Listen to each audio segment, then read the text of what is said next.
Hello दोस्तों, स्वागत है आप सभी का आपके अपने YouTube channel DS math tutorial रेया टुंडा में। दोस्तों, आज की इस क्लास में हम पढ़ेंगे NCERT क्लास 10 मैथ की प्रश्नावली 4.1 का सवाल नंबर 1 व सवाल नंबर 2। यानी आज की इस क्लास में हम कक्षा 10 मैथ की प्रश्नावली 4.1 कंप्लीट करने वाले हैं। तो आइए शुरू करते हैं अपना सवाल नंबर 1।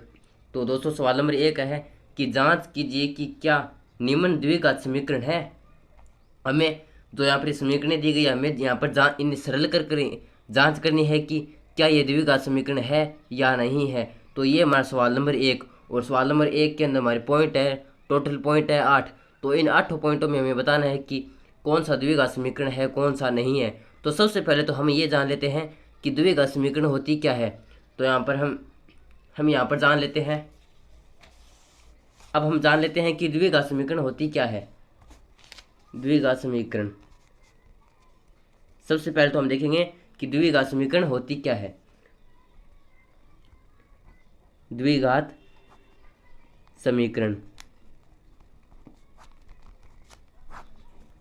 अब दोस्तों ax square plus B X square plus B x plus सी बराबर 0, इस प्रकार की जो समीकरण होती है, इस रूप की जो समीकरण होती है उसे बोलते हैं द्विघात समीकरण।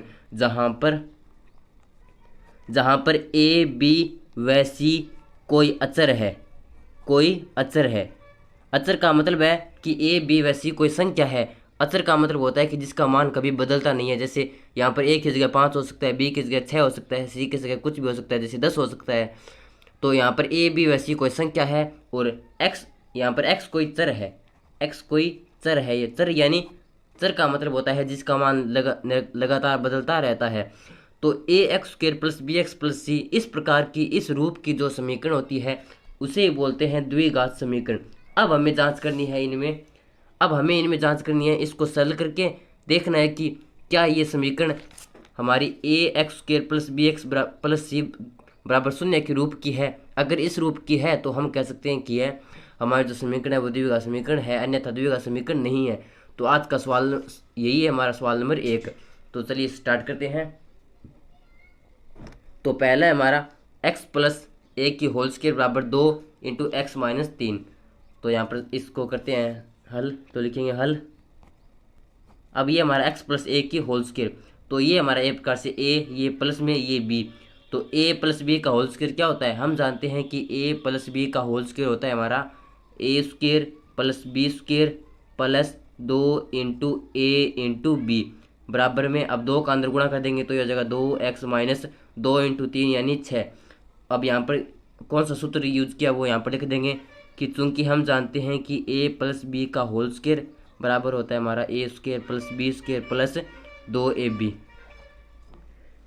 अब इसको सरल करेंगे तो ये हो जाएगा हमारा एक्स स्क्वायर प्लस में 1 प्लस 2x बराबर में 2x माइनस 6। अब जो एक्स वाला पार्ट है वो एक तरफ कर लेंगे और संख्याएं एक तरफ कर लेंगे। तो यहाँ पर एक्स स्क्वायर, ये हमारा प्लस में 2x और उस 2x को यहाँ इस तरफ लाएंगे तो ये जो हमारा माइनस का 2x और बराबर में माइनस का 6। अब इस एक को यहाँ पर प्लस का उस तरफ लेकर जाएंगे तो ये जगह हमारा माइनस का 1। तो इस प्रकार हमने x वाली संख्याएं एक तरफ कर ली और जो सिंपल संख्या थी वो यहाँ मैंने एक तरफ कर ली। अब यहाँ पर ये हो जाएगा हमारा x square 2x minus 2x, ये तो कट जाएगा, बराबर हो जाएगा हमारा माइनस का 6 माइनस का 1 यानी माइनस का 7। तो यहाँ पर एक्स स्क्वायर बराबर माइनस का 7। तो हम देखते हैं कि यहाँ पर जो हमारा समीकरण है वो a x square plus B x plus c का रूप का नहीं है। हम यहाँ पर देखेंगे कि एक्स स्क्र इस 7 को इस तरफ ले आएंगे तो यह जगह हमारा प्लस का 7 बराबर 0। सॉरी, यहाँ पर हमारा जो है वो द्विघात समीकरण होगा। क्यों? क्योंकि हम इसको लिख सकते हैं x square plus 0x plus में 7 बराबर 0। तो ये बन गई हमारी a x square plus B x plus सी बराबर 0 रूप की। तो लिखेंगे चूंकि दी गई समीकरण a x square plus B x plus सी बराबर 0 के रूप की है, अतः यह एक द्विघात समीकरण है, अतः यह एक द्विघात समीकरण है। अब जब इसके साथ तुलना करेंगे तो यहाँ पर हम क्या देखते हैं कि ए का मान है हमारे पास 1, बी का मान है 0 और सी का मान है हमारे पास 7। तो इस प्रकार जो हमारी जो पहली समीकरण है वो हमारी एक द्विघात समीकरण है। अब आता है हमारा 2 नंबर सवाल। 2 नंबर है एक्स स्क्र माइनस 2x बराबर -2 इंटू 3 माइनस एक्स। तो यहाँ पर इसको देखते हैं कि यह द्विघात समीकरण है या नहीं है। तो यहाँ पर लिखेंगे, हल लिखेंगे 2 नंबर का। तो यहाँ पर 2 नंबर है हमारे पास एक्स स्क्र माइनस में 2x बराबर में हमारा माइनस का 2 इंटू में है 3 माइनस एक्स। तो -2 का अंदर गुणा कर देंगे, तो -2 का गुणा करेंगे 3 के साथ तो ये हो जाएगा हमारा माइनस का 6, और -2 का गुणा करेंगे एक्स के साथ तो माइनस माइनस हो जाएगा प्लस, तो ये हो जाएगा हमारा प्लस का 2x। तो इस प्रकार इसको सरल किया तो आ गया हमारे पास ये। अब यहाँ से ये हो जाएगा हमारा एक्स स्क्र माइनस का 2x। अब उस 2x को इस तरफ लेंगे तो ये हो जाएगा हमारा माइनस का 2x, और बराबर में है हमारा माइनस का 6। तो ये हो जाएगा हमारा एक्स स्क्र माइनस का 4x, और माइनस 6 को इस तरफ लेंगे तो ये हो जाएगा हमारा प्लस का 6 बराबर 0। तो हम देखते हैं कि यह जो समीकरण है वो हमारी ax² plus bx plus c बराबर 0 के रूप की है। तो हम कह सकते हैं कि यह एक द्विघात समीकरण है। तो लिखेंगे चूंकि दी गई समीकरण ax² plus bx plus c बराबर 0 के रूप की है, अतः यह एक द्विघात समीकरण है। तो इस प्रकार यह जो समीकरण एक द्विघात समीकरण है। अब देखते हैं कि यहाँ पर a का मान है, इसकी तुलना करेंगे तो एक्स स्क्र की गुणा में हमारा 1, तो a का मान 1, फिर b का मान, तो b का मान है यहाँ पर माइनस का 4। अब यहाँ पर c, तो c का मान है यहाँ पर 6। अब यहाँ पर माइनस का कोई मतलब नहीं है यहाँ पर, क्योंकि यहाँ पर b का मान निकालेंगे तो b का मान आ जाएगा हमारे पास माइनस का 4। तो यहाँ पर माइनस से हमारे पास यहाँ पर कुछ फर्क नहीं पड़ेगा, ये इस रूप की तो है। तो इस प्रकार हम कह सकते हैं कि यह जो समीकरण है वो एक द्विघात समीकरण है। अब आती है हमारी 3 नंबर। तो 3 नंबर हमारी x minus 2 into x plus 1 बराबर x minus 1 into x plus 3। तो यहाँ पर लिखते हैं हल लिखते हैं 3 नंबर का। तो 3 नंबर है हमारे पास x minus 2 into x plus 1, x minus 2 into में हमारी x प्लस 1, और बराबर में हमारी x minus 1 into x plus 3। तो इस प्रकार ये हमारी समीकरण नंबर 3। अब करते हैं इसको हल। अब यहाँ पर क्या करेंगे कि इन दोनों सभी का एक दूसरे के साथ गुणा कर लेंगे। कैसे कि सबसे पहले तो इसका करेंगे, तो x का गुणा करेंगे बारी बारी से, एक बार इसके साथ, फिर x का गुणा इसके साथ। तो यहाँ पर इसको हल करते हैं। अब x का गुणा करते हैं x के साथ, तो ये हो जाएगा x का स्क्वायर।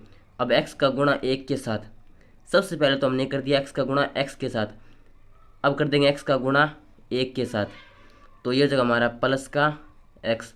अब कर देंगे x का तो कर दिया मैंने, अब कर देंगे -2 का, तो -2 का एक बार कर देंगे x के साथ, तो हो जाएगा माइनस का 2x। अब कर देंगे -2 का 1 के साथ, तो हो जाएगा हमारा माइनस का 2 बराबर में। इसी प्रकार x का कर देंगे पहले x के साथ, फिर x का कर देंगे 3 के साथ, तो हो जाएगा हमारा x का स्क्वायर प्लस में 3x। अब -1 का कर देंगे x के साथ, फिर कर देंगे 3 के साथ, तो हो जाएगा माइनस का x माइनस के 3।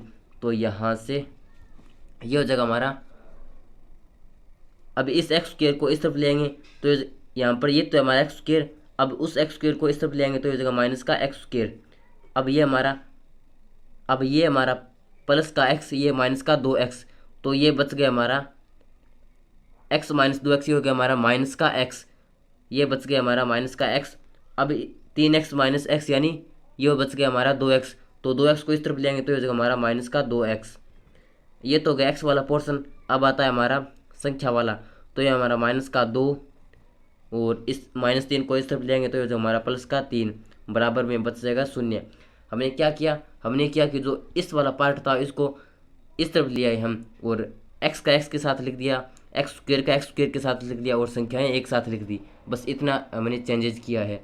अब यहाँ से x square minus x square ये तो कट गया, और ये हमारा माइनस का 2x माइनस का एक्स तो ये हो जाएगा माइनस का 3x, और ये हमारा 3 माइनस 2 यानी प्लस का 1 बराबर 0।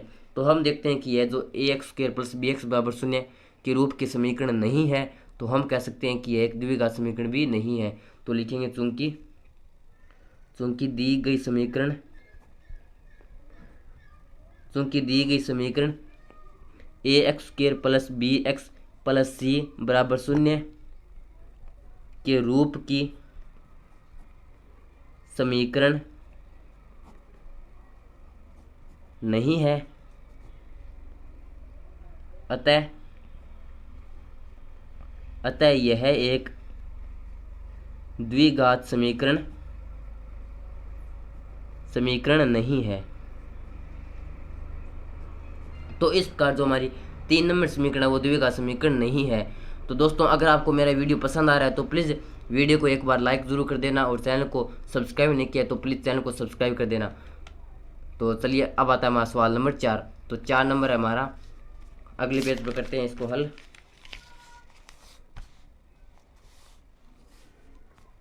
दोस्तों प्लीज़ वीडियो को लाइक ज़रूर कर देना और चैनल को सब्सक्राइब जरूर कर देना। तो चलिए शुरू करते हैं अपना सवाल नंबर 4। तो 4 नंबर है हमारा x minus 3 into 2x plus 1 बराबर x इंटू एक्स प्लस 5। तो लिखते हैं यहाँ पर सबसे पहले तो इसको तो लिखते हैं हल 4 नंबर का। तो 4 नंबर सवाल है हमारा x minus 3 into 2x plus 1, x minus 3 into 2x plus 1 बराबर में हमारा x into x plus 5, x into x plus में 5। तो ये हमारा 4 नंबर सवाल। अब यहाँ पर क्या करेंगे कि उसी प्रकार सबसे पहले तो x का गुणा कर देंगे 2x के साथ, फिर x का गुणा कर देंगे 1 के साथ। तो इसका बारी बारी से हम गुणा यहाँ पर गुणा जो कर देंगे। तो यहाँ पर x का गुणा कर देंगे 2x के साथ, तो ये हो जाएगा हमारा 2x स्क्वेयर, प्लस में x का गुणा कर देंगे 1 के साथ, तो ये हो जाएगा x। अब माइनस 3 का गुणा कर देंगे 2x के साथ, तो ये हो जाएगा हमारा माइनस का 6x। अब माइनस 3 का गुणा कर देंगे 1 के साथ, तो ये हो जाएगा माइनस का 3 बराबर x का गुणा x के साथ, तो एक्स स्क्वेयर प्लस x का गुणा 5 के साथ, तो ये हो जाएगा 5x। अब एक्स स्क्वेयर वाला पार्ट एक साथ लिख लेंगे, x वाला पार्ट एक साथ लिख लेंगे, और संख्याएं एक साथ लिख लेंगे। तो यहाँ पर ये हो जाएगा हमारा 2x स्क्वेयर। अब इस x स्क्वेयर को इस तरफ लेंगे तो ये हो जाएगा हमारा माइनस का x स्क्वेयर, ये हमारा x माइनस 6x यानी माइनस का 5x, ये माइनस का 5x, और इस 5x को इस तरफ लेंगे तो ये हो जाएगा हमारा माइनस का 5x, और यहाँ पर संख्या हमारी -3, और बराबर में बच गया 0। यानी हम जो यहाँ इस वाला पार्ट था तो जो हमारा दायां पक्ष था, इसको हम लिया बाएं पक्ष के पास, और एक्स स्क्वेयर को एक साथ लिख दिया, एक्स को एक साथ लिख दिया, और संख्याओं को एक साथ लिख दिया। अब यहाँ से 2x square minus x square, तो ये बच गया हमारे पास एक्स स्क्वेयर, ये हो जाएगा हमारा माइनस का 10x माइनस का 3 बराबर 0। तो हम देखते हैं कि यह जो समीकरण है ये हमारी a x square plus B x plus सी बराबर 0 के रूप की है। तो हम कह सकते हैं कि जो हमारी 4 नंबर समीकरण है वो एक द्विघात समीकरण है। तो लिखेंगे चूंकि दी गई समीकरण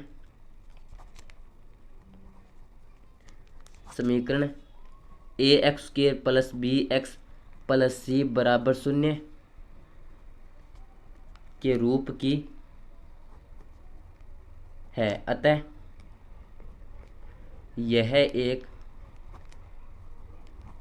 द्विघात समीकरण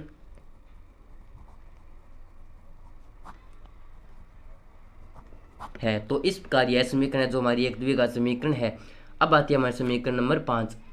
तो अब आती है हमारी 5 नंबर। तो लिखते हैं हल।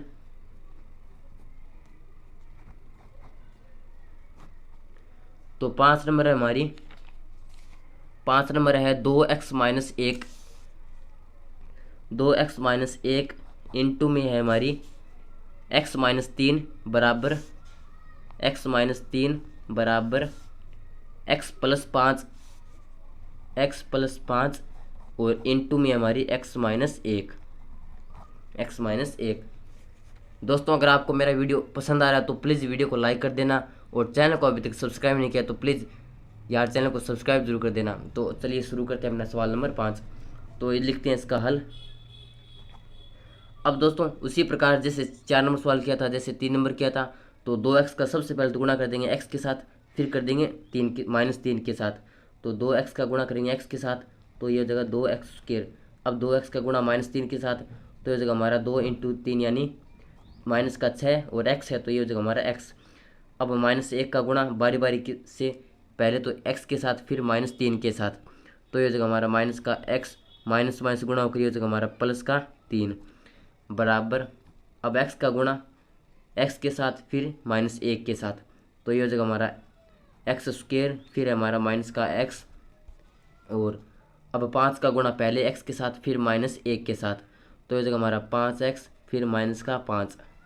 अब x² वाला पार्ट पास पास लिख लेंगे, x वाला पार्ट पास पास लिख लेंगे, और संख्याएं एक पास लिखेंगे, एक साथ लिख लेंगे। तो यहाँ पर यह हमारा 2x²। अब x² को इस तरफ ले आएंगे तो ये हो जाएगा हमारा -x²। अब ये हमारा -6x और -x, तो -7x। अब इस 5x, ये हमारा -x, ये 5x, तो 5x -x ये बच गया हमारा 4x।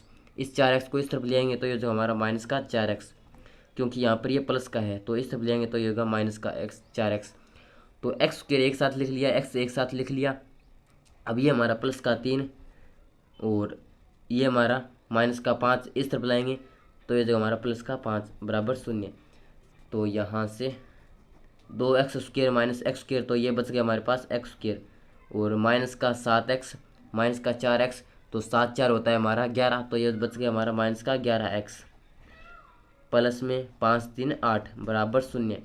तो हम कह सकते हैं कि ये जो समीकरण है वो हमारी ax² + bx + c बराबर 0 के रूप की है। तो हम कह सकते हैं कि जो 5 नंबर समीकरण है वो हमारी एक द्विघात समीकरण है। तो लिखेंगे चूंकि दी गई समीकरण ax² + bx + c बराबर 0 के रूप की है, अतः यह एक द्विघात समीकरण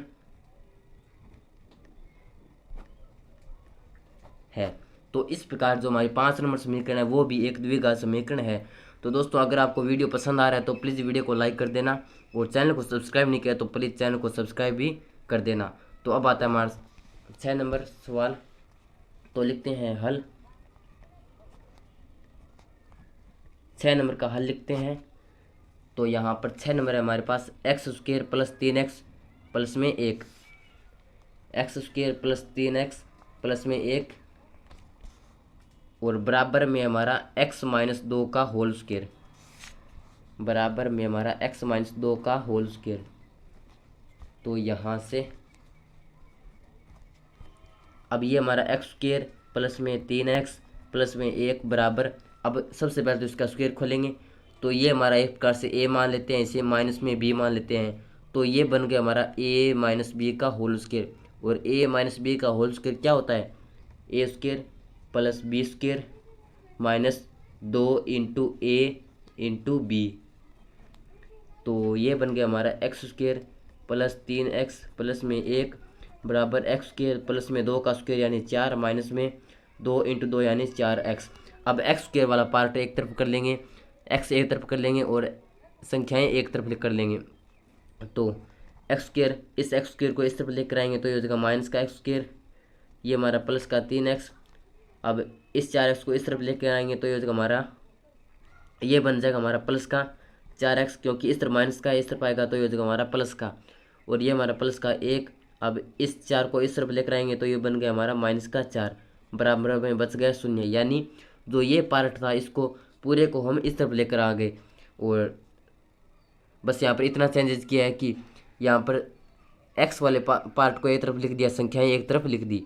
अब यहाँ पर x² - x², तो ये बच गया हमारा 0, ये हमारा 3x और 4x, तो 4 3 7x, 7x, और ये हमारा 1 - 4 यानी -3 बराबर 0। तो अब यहाँ पर हमें बताना है कि क्या ये एक द्विघात समीकरण है।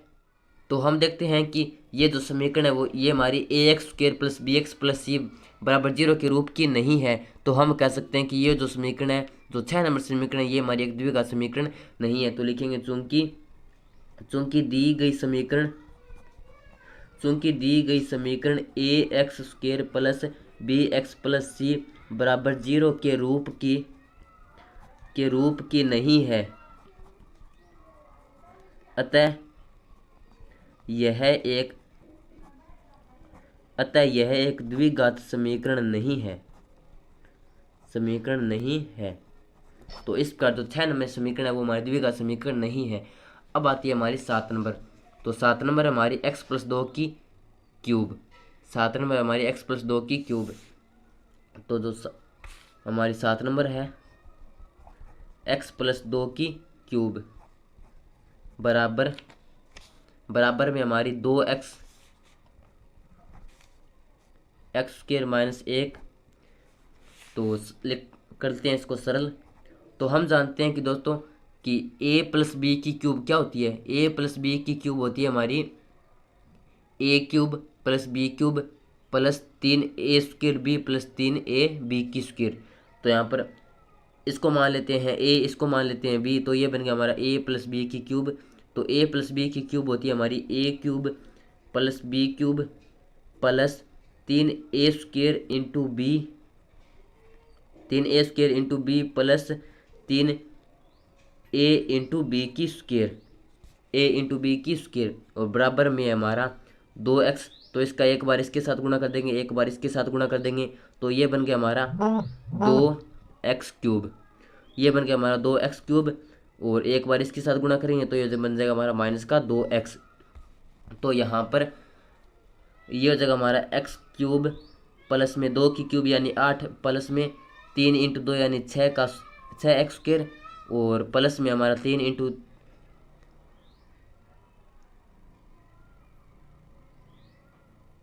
सॉरी ये यहाँ पर हमारा 3x² × 2 प्लस में ये यहाँ पर हो जाएगा हमारा 3 × 2 हो जाएगा यहाँ पर, सॉरी यहाँ पर ये x हो जाएगा 3 × x, 3 × x और इंटू में हो जाएगा हमारा 2 की पावर 2।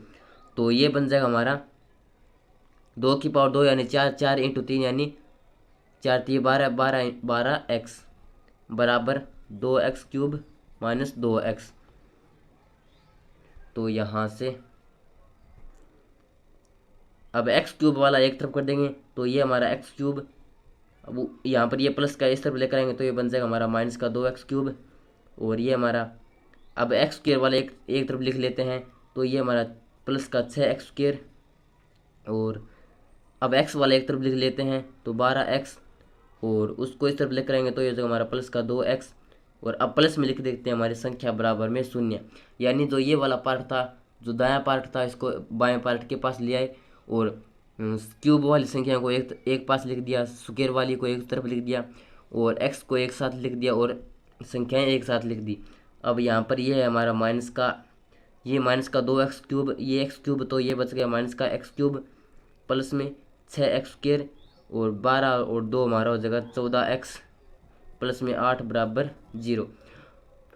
तो हम देखते हैं कि ये जो समीकरण है हमारी ax² + bx + c बराबर 0 के रूप की नहीं है, क्योंकि यहाँ पर ये हमारा क्यूब और आ गया। तो हम कह सकते हैं कि ये जो 7 नंबर समीकरण है ये हमारी एक द्विघात समीकरण नहीं है। तो यहाँ पर लिखेंगे चूंकि दी गई समीकरण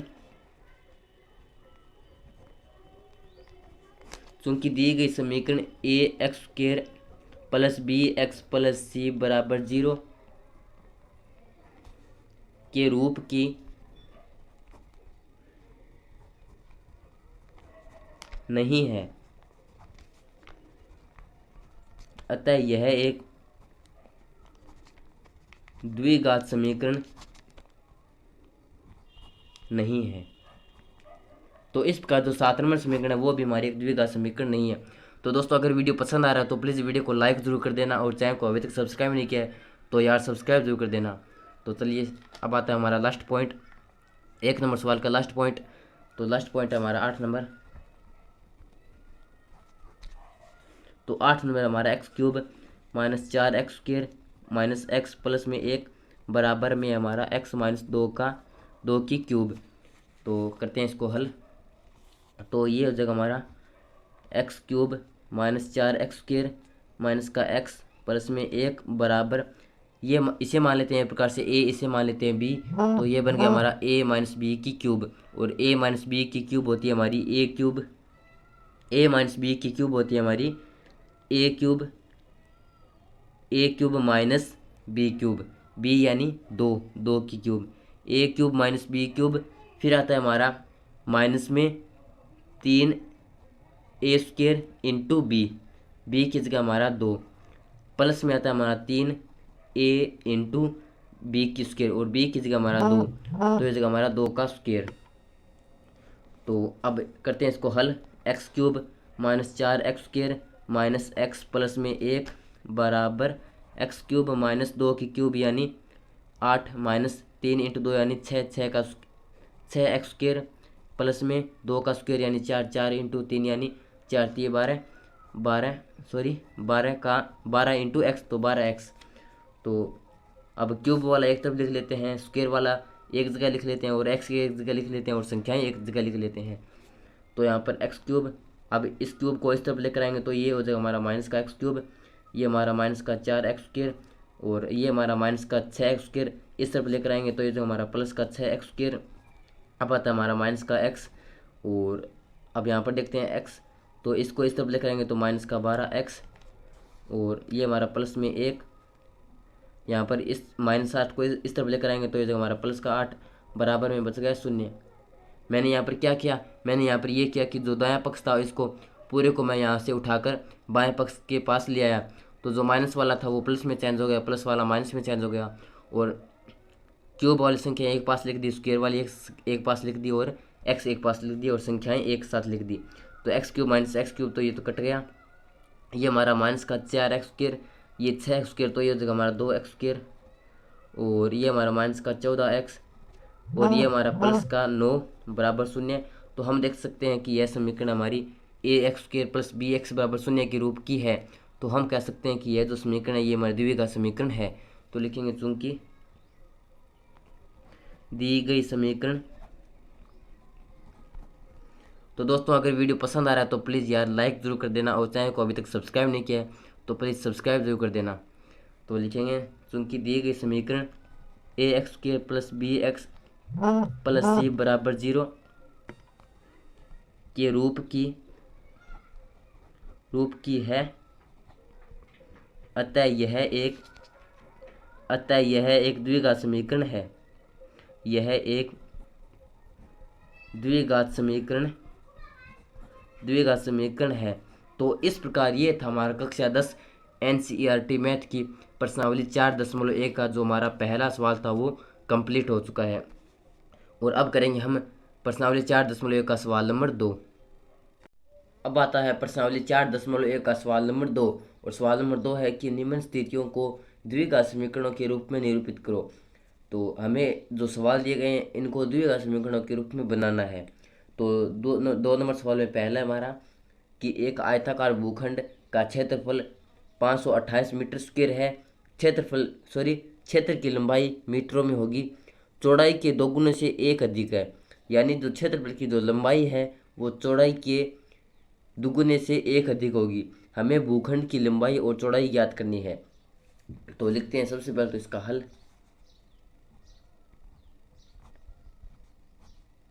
अब हमें यहाँ पर दे रखा है कि एक आयताकार भूखंड का क्षेत्रफल 528 मीटर स्क्वायर है, क्षेत्र की लंबाई चौड़ाई के दुगुने से 1 अधिक है।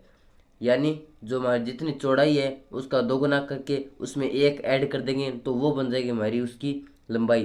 तो मान लेते हैं कि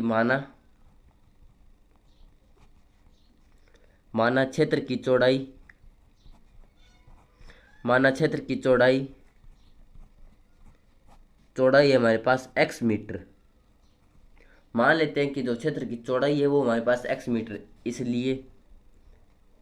इसलिए क्षेत्र की लंबाई हो जाएगी हमारे पास, यहाँ पर क्या दे रखा है, हमें दे रखा है कि जो क्षेत्र की लंबाई है वो चौड़ाई के दुगने से 1 अधिक है, यानी लंबाई हो जाएगी हमारी, जो चौड़ाई है उसको 2 से गुणा कर दो यानी 2x, 2 से गुणा करके प्लस में 1 ऐड कर दो, तो ये बन गई हमारी चौड़ाई के दुगने से 1 अधिक।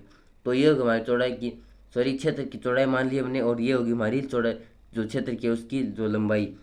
और अब हमें यहाँ पर दे रखा है कि एक आयताकार भूखंड का क्षेत्रफल 528 मीटर स्क्वायर है, यानी जो इसका क्षेत्रफल है वो हमारे पास है 528 मीटर स्क्वायर। और हम जानते हैं कि आयत का क्षेत्रफल क्या होता है, आयत का क्षेत्रफल होता है हमारा लंबाई इंटू चौड़ाई। तो लिखेंगे आयताकार भूखंड का क्षेत्रफल, तो क्षेत्रफल दे रखा है हमें 528 मीटर स्क्वायर। तो क्षेत्रफल दे रखा है हमें 528 मीटर स्क्वायर, और हम जानते हैं कि आयत का क्षेत्रफल क्या होता है, लंबाई इंटू चौड़ाई। तो यहाँ पर हमारे पास लंबाई है 2x प्लस 1 और इंटू में चौड़ाई है हमारे पास x, तो लंबाई इंटू चौड़ाई हमें दे रखी है 528 मीटर स्क्वायर।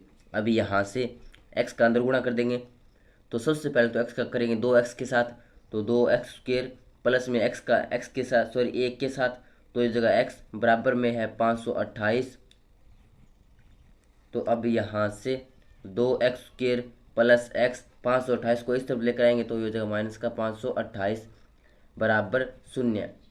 तो इस प्रकार ये बन गई हमारी एक द्विघात समीकरण, इस प्रश्न से रिलेटेड द्विघात समीकरण। और हमें ये पूछा गया कि भूखंड की लंबाई और चौड़ाई ज्ञात करनी है।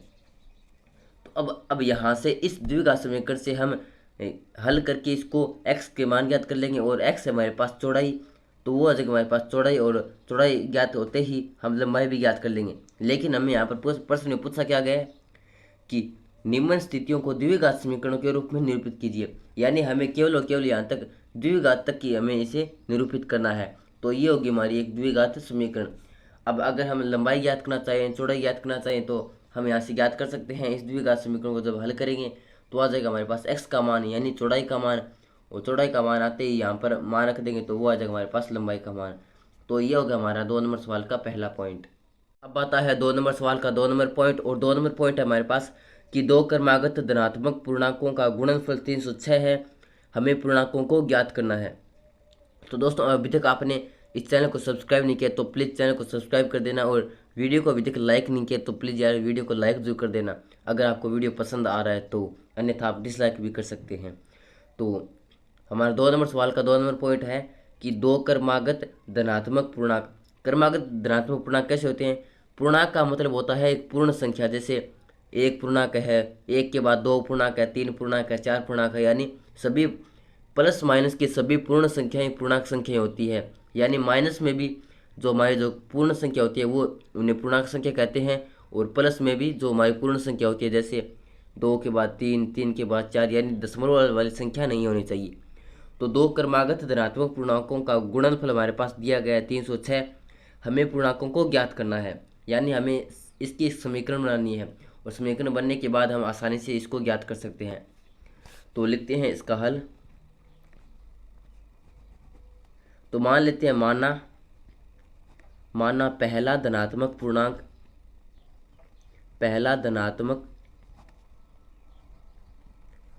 हमारे पास x है। तो मान लेते हैं कि जो पहला धनात्मक पूर्णांक है वो हमारे पास x है, इसलिए दूसरा धनात्मक पूर्णांक। तो धनात्मक पूर्णांक क्या होता है हमारा कि अगर कोई संख्या में 1 ऐड कर दें तो अगला पूर्णांक आ जाएगा, जैसे 1 के बाद हमारा अगला पूर्णांक आता है 2, तो जब 1 में 1 ऐड कर देंगे तो आगे आ जाएगा हमारा अगला पूर्णांक यानी 2, 2 में 1 ऐड कर देंगे तो अगला पूर्णांक आ जाएगा यानी 3 आ जाएगा, 3 में 1 ऐड कर देंगे तो अगला पूर्णांक यानी 4 आ जाएगा। तो कहने का मतलब है कि किसी संख्या में 1 ऐड कर देने पर उसका अगला पूर्णांक आ जाता है। तो यहाँ पर दूसरा धनात्मक पूर्णांक हो जाएगा हमारे पास x + 1। अब हमें दे रखा है कि इन जो धनात्मक पूर्णांकों का जो गुणनफल है वो 306 है। तो लिखेंगे प्रश्नानुसार, प्रश्न के अनुसार क्या कहता है कि इनका गुणनफल यानी x इंटू एक्स प्लस 1 बराबर है हमारे पास 306। तो हमें पूर्णांकों को ज्ञात करना है।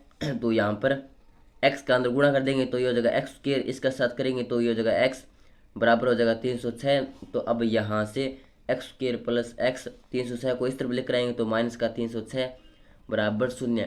तो ये बन गई हमारी एक द्विघात समीकरण। हमें यहाँ पर द्विघात समीकरण तक की बनाना है।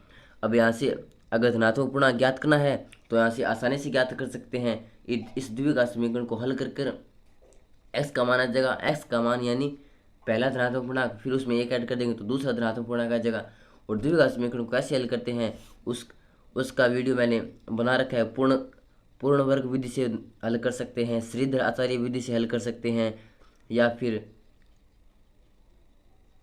इस प्रकार यहाँ पर इसकी 2 या 3 विधियाँ होती है लगभग। तो आप किसी भी विधि से आप जो हमारा द्विघात समीकरण इसको हल कर सकते हैं, लेकिन हमें यहाँ पर केवल द्विघात समीकरण तक ही बनाना है। अब आता है हमारा 3 नंबर सवाल या 3 नंबर पॉइंट। 3 नंबर पॉइंट है कि रोहन की माँ उससे 26 वर्ष बड़ी है, उनकी आयु का गुणनफल अब से 3 वर्ष पश्चात 360 हो जाएगा। यानी उन दोनों की जो आयु है उनका जो गुणनफल है वो अब से 3 वर्ष के बाद 360 हो जाएगा। हमें रोहन की वर्तमान आयु ज्ञात करनी है।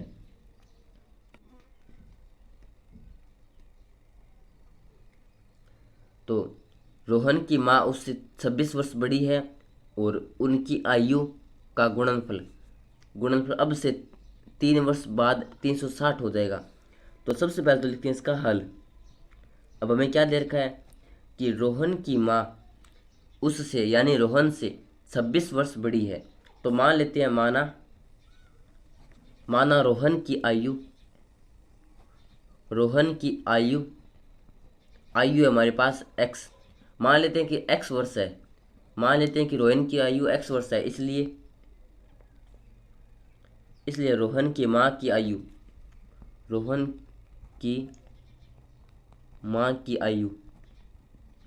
तो माँ की आयु हो जाएगी हमारे पास x प्लस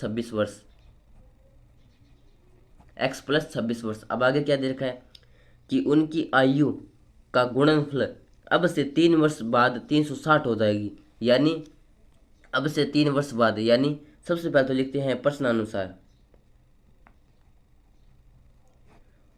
तो 3 वर्ष बाद यानी जो रोहन की वर्तमान आयु है उसमें 3 ऐड कर देंगे तो x प्लस 3। तो ये हो गया हमारा 3 वर्ष बाद रोहन का, और रोहन की माँ का 3 वर्ष बाद तो x प्लस 26 में 3 ऐड कर देंगे तो ये हो जाएगा x प्लस 29। अब प्रश्न में दे रखा है कि 3 वर्ष बाद उनकी आयु का जो गुणनफल है, यहाँ पर हमने गुणनफल भी कर दिया। तो वो गुणनफल दे रखा है हमें 360 है या 306 है, मुझे पता नहीं है। मैंने जहाँ पर देखा था उसका 360 ही था। तो इनकी जो आयु का गुणनफल है वो आ गया हमारे पास 360। अब आता है कि रोहन की वर्तमान आयु ज्ञात करनी है। तो हमें यहाँ पर इसकी जो द्विघात समीकरण बनानी है, तो करते हैं इसको हल। तो अब x का गुणा कर देंगे सबसे पहले इसके साथ, फिर कर देंगे इसके साथ, तो ये हो जाएगा एक्स स्क्वायर। अब इसके साथ करेंगे तो ये हो जाएगा हमारा 29x। अब 3 का करेंगे सबसे पहले तो x के साथ तो 3x। अब 3 का गुणा करेंगे 29 के साथ तो ये हो जाएगा हमारे पास 29 87। और फिर बराबर में हमारा 360। तो यहाँ से ये हमारे पास एक्स स्क्वायर प्लस 29 और 3, तो 29 और 3 हो जाएगा हमारे पास 32x। X square plus 32x plus में हमारा 87। और अब 360 को इस तरफ लेकर आएंगे तो ये जो हमारा माइनस का 360 बराबर में हमारा 0। तो यहाँ से x square plus 32x plus में अब ये हमारा 87, ये 360, तो 87 में से 360 घटा नहीं सकते, तो 360 में से 87 घटाएंगे तो वो बच जाएगा हमारे पास माइनस का। तो यहाँ पर 0 में से 7 जाएगा नहीं, 1 हासिल लेंगे तो 10 में से 7 गया 3। अब यहाँ पर 5 बच्चे, 5 में से 8 जाएगा नहीं तो 1 हासिल लेंगे, 15 में से 8 गए तो ये बच गए हमारे पास 8। तो इस प्रकार सॉरी 7, 15 में 60 गए तो बच गया हमारे पास 7। और अब यहाँ पर बच गया 2, तो 2 में से शून्य गया तो वो बच गया हमारे पास 2। और ये बचेगा हमारे पास माइनस का, क्योंकि ये -360, ये 360 है जो 87 से बड़ा है और माइनस का है, तो बराबर में हो जाएगा 0। तो ये होगी हमारी एक द्विघात समीकरण, यानी जो इस प्रश्न पर आधारित जो हमारी द्विघात समीकरण है वो आ गई हमारे पास ये। अब यहाँ से हम आसानी से x का मान ज्ञात कर सकते हैं। x का मान यानी रोहन की आयु, तो यहाँ से रोहन की आयु भी ज्ञात हो जाएगी और रोहन की माँ की आयु भी ज्ञात हो जाएगी। तो हमें यहाँ पर केवल और केवल द्विघात समीकरण तक ही बनाना है। तो ये हो गया हमारा 3 नंबर सवाल। अब आता है हमारा 2 नंबर सवाल का 4 नंबर पॉइंट, और ये हमारा लास्ट पॉइंट। तो दोस्तों अगर वीडियो पसंद आ रहा है तो प्लीज़ यार वीडियो को लाइक कर देना और चैनल को सब्सक्राइब जरूर कर देना। तो चलिए शुरू करते हैं अपना 4 नंबर पॉइंट।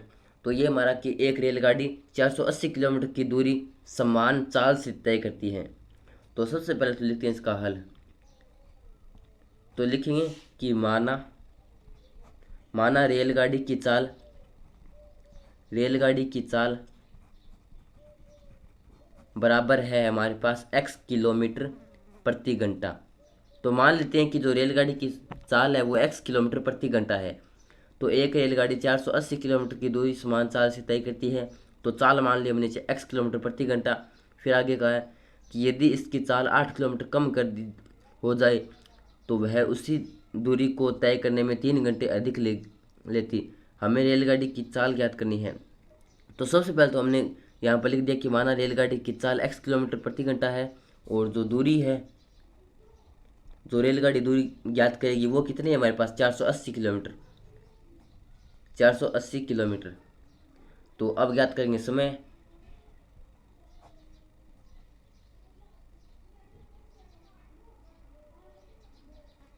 तो समय हो जाएगा हमारे पास दूरी बट्टा चाल। तो दूरी हमारे पास 480 किलोमीटर बट्टा चाल है हमारे पास x, क्योंकि हम जानते हैं कि चाल बराबर होता है हमारे पास दूरी बट्टा समय। चाल बराबर होता है दूरी बट्टा समय।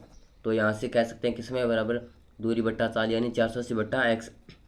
तो जब 480 किलोमीटर दूरी तय करनी है और x चाल है, x किलोमीटर प्रति घंटा चाल है, तब उसको समय लगेगा 480 बट्टा x घंटे। तो ये हो गया हमारा समय। और अब पूछा है कि यदि इसकी चाल 8 किलोमीटर कम होती है तो वह उसी दूरी को तय करने में 3 घंटे अधिक लेती है। कि यदि इसकी जो चाल है वो 8 किलोमीटर प्रति घंटा कम हो जाए तो जो समय है वो 3 घंटे अधिक हो जाएगा। तो लिखेंगे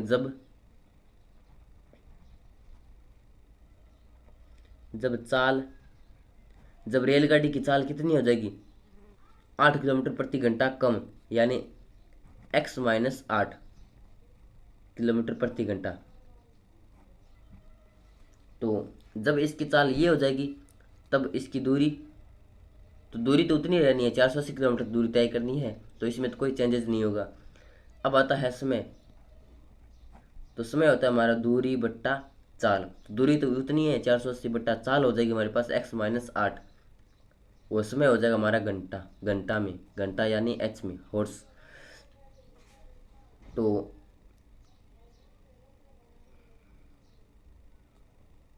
अब हमें यहाँ पर कहा गया है कि जब उसकी चाल 8 किलोमीटर प्रति घंटा कम हो जाएगी तो वह उसी दूरी को तय करने में 3 घंटे अधिक लेगी। तो मान लेते हैं कि जब सबसे पहले मान लेते हैं कि माना जब पहली बार जब 480 किलोमीटर दूरी तय करती है, कब, जब उसकी चाल x किलोमीटर प्रति घंटा है, तब मान लेते हैं उसको तय करने में, ये दूरी तय करने में लगा, मान लेते हैं 5 घंटा लगा। तो जब ये इस चाल से चलेगी तब उसको समय लगेगा 8 घंटा। यानी जब इसकी चाल कम हो जाएगी तब इसको दूरी तय करने में 3 घंटा एक्स्ट्रा लगेंगे, यानी 3 घंटा अधिक लगेंगे। तो हम कह सकते हैं कि जो हमारा जो x - 8 किलोमीटर प्रति घंटा चाल है, इस चाल से चलने में जो समय लगा और जो x किलोमीटर प्रति घंटा चाल से चलने में जो समय लगा, उनके बीच का अंतर कितना है? इनके बीच का अंतर है हमारे पास 3 घंटा। यानी इस समय से हम ये समय घटा देंगे तो वो आ जाएगा हमारे पास 3। ये प्रश्न में दे रखा है, क्योंकि इनके बीच का समय कितना दे रखा है कि 3 घंटा अधिक लगता है, यानी इनके बीच जो अंतर है वो 3 घंटे का है। तो इसमें से जब ये घटाएंगे तो वो आएगा हमारे पास 3। और वहाँ से आसानी से जो द्विघात समीकरण वो बना सकते हैं और वहाँ से x का मान यानी चाल ज्ञात कर सकते हैं। तो हमें तो बनानी है द्विघात समीकरण, तो इसमें से ये घटा देंगे तो लिखेंगे, तो हम यहाँ पर लिखेंगे प्रश्नानुसार, प्रश्नानुसार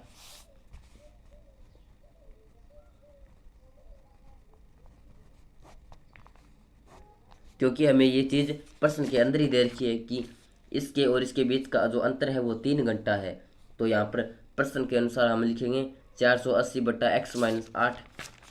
प्रश्न के अनुसार हम लिखेंगे 480/x-8 माइनस 480/x, इनके बीच का अंतर है 3। तो यहाँ से हम यहाँ पर x-8 और x का ले लेंगे एलसीएम। तो x-8 और x का ले लेंगे एलसीएम। तो x-8 का x-8 इसके अंदर भाग देंगे तो x-8 तो कट जाएगा, ये बच जाएगा हमारे पास x का गुणा करेंगे 480 के साथ तो ये हो जाएगा 480x माइनस, अब यहाँ पर x का भाग देंगे इसके अंदर तो x तो कट जाएगा, ये बच जाएगा x-8 और x-8 का गुणा कर देंगे 480 के साथ और इन दोनों को कर देंगे एक ब्रैकेट में बंद, बराबर में हो जाएगा 3। तो यहाँ से 480 माइनस, अब यहाँ पर 480 का यहाँ पर x के साथ भी गुणा कर देंगे और -8 के साथ भी गुणा कर देंगे।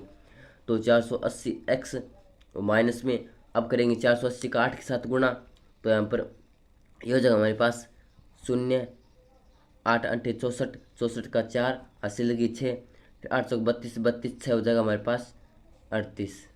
तो ये जगह हमारे पास 3840 और इन दोनों को कर देंगे ब्रैकेट में बंद और बट्टे में हमारे पास x-8 इंटू एक्स बराबर में है 3। तो यहाँ से 480 अब यहाँ पर ये माइनस इस पूरे ब्रैकेट के बाहर है तो इसका अंदर गुणा करेंगे तो ये तो हो जाएगा हमारा माइनस का 480x और ये माइनस का तो माइनस माइनस का गुणा होकर ये हो जाएगा हमारा प्लस का 3840। और अब यहाँ पर ये जो भाग में है तो उसको उस तरफ गुणा में भेज देंगे तो यह जगह हमारे पास 3 के गुणा में x-8 और x। तो यहाँ से 480 माइनस 480x प्लस 3840 बराबर, अब यहाँ पर 3 को तो यहाँ पर लिख देंगे। अब इस x का सबसे पहले तो इसके साथ x के साथ गुणा कर देंगे फिर 8 के साथ गुणा कर देंगे तो ये हो जाएगा x² माइनस 8x।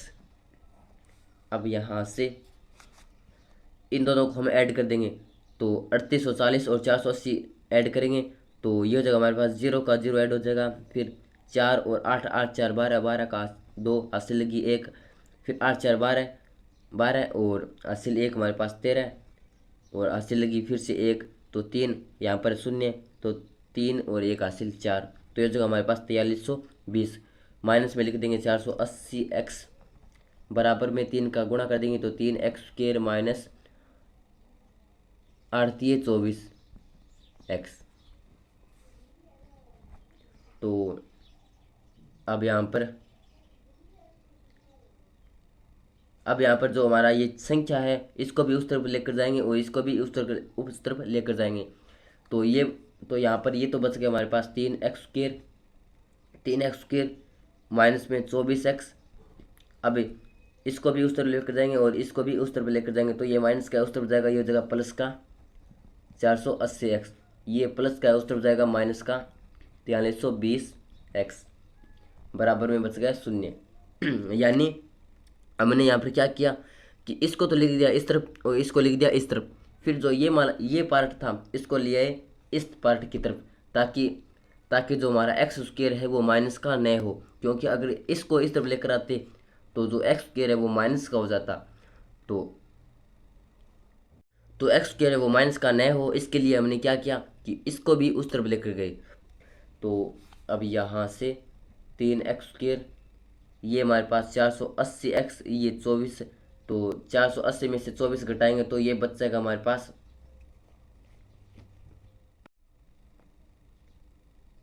प्लस के 456x माइनस 4320